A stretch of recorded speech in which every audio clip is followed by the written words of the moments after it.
Georgia Midland, is Georgia here, or will I read out her question? Okay. Yeah, no problem, so I'll just read out her question. Georgia's question is, are election candidates for Harlow going to make it a priority to stand for a ceasefire for Palestine and continue to fight for a ceasefire in Parliament? And as I said, please respect the candidates and what they have to say, even if you disagree. It wasn't Voltaire who said that, but I thought I'd just throw it in. So, to put it on the record, absolutely I back an immediate ceasefire in Gaza. I think the events of October last year were horrendous, but the response from the Israeli government has been intolerable.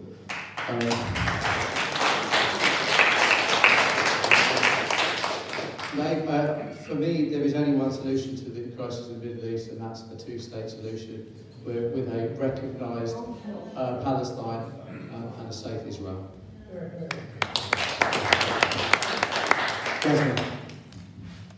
Thank you. So, on October the 7th, when this terrible, terrible war started, the Green Party said from the very start... Thank you. Carry on. Thank you. Respect the admin, please. We wanted a ceasefire from day one. We believe that the hostages from both sides should be released. And we have been clear and consistent in standing up for human rights. It's just, I know it's horrific. I have friends who live out in Israel, I have friends in Palestine, and everybody just wants this to end. And I think that it's very difficult when we are still supplying arms to allow it to continue.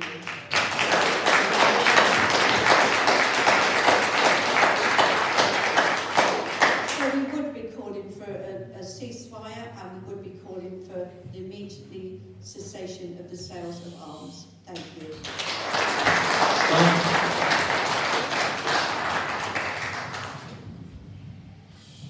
I don't think there's much to add personally. I think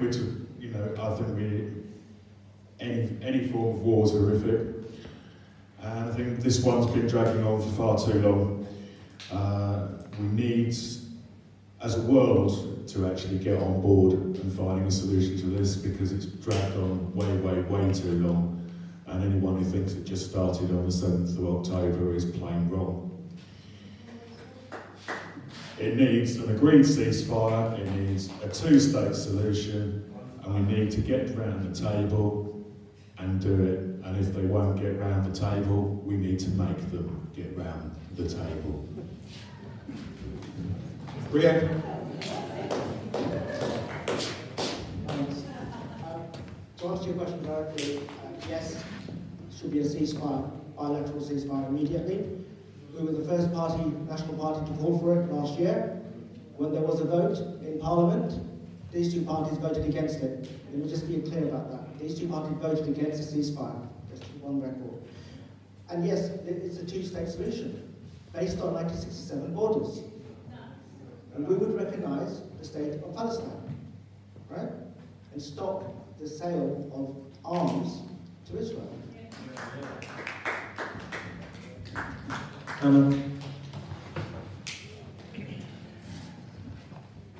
don't think anyone who can see what's happening in Israel and Palestine cannot be horrified by it. It's awful to see innocent lives being caught up in this conflict. I do support a ceasefire, but as part of that, I think that the hostages need to be released, and that Hamas, which is a proscribed terrorist organisation, needs to step down so that another government can form for Palestine, because I want to see peace and I want to see a two-state solution too.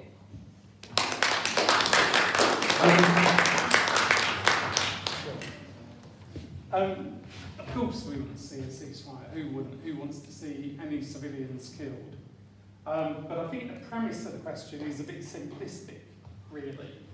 I think we can call for a ceasefire, but it's a bit of an empty call, isn't it? Haven't Hamas recently rejected the latest peace proposals? Have Hamas ever renounced their intent to destroy Israel? You know, they haven't. Have Hamas ever accepted the two-state solution? Do the people of the West Bank actually want to be in the same country as the people of Gaza? This is far too simplistic to what is a very complicated and intractable problem, and actually I don't accept the premise of the question. Yes, we should have a ceasefire, but it's going to be a lot harder getting there. If they don't want to be...